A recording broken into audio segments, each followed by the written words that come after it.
বিশ্ব অর্থনীতির অন্যতম চালিকা শক্তি চীনের মুদ্রা রেনমিনবি বা ইউয়ানের মানে বড় ধরনের পরিবর্তন এসেছে।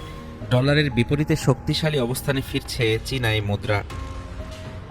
চায়না ফরেন এক্সচেঞ্জ ট্রেড সিস্টেমের তথ্য অনুযায়ী বর্তমানে ডলারের বিপরীতে ইউয়ানের কেন্দ্রীয় সমতা হার দাঁড়িয়েছে 6.8426-এ, যা বিশ্ববাজারে চীনের মুদ্রার ক্রমবর্ধমান সক্ষমতারই বহিঃপ্রকাশ।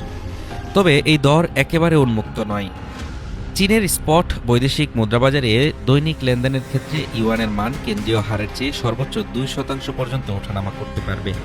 মুদ্রাবাজার স্থিতিশীল রাখতেই এই বিশেষ ব্যবস্থা।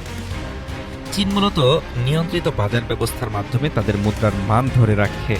2%-এর এই সীমা আমদানিকারক ও রপ্তানিকারকদের আকস্মিক লোকসান থেকে সুরক্ষা দেবে।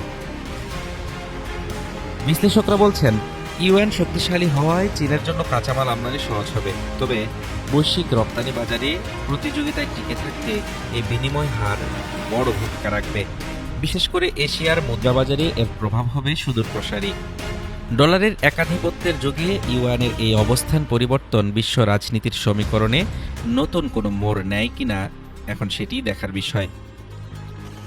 হাফিজুর রহমান তুষার, ঢাকা টুডে।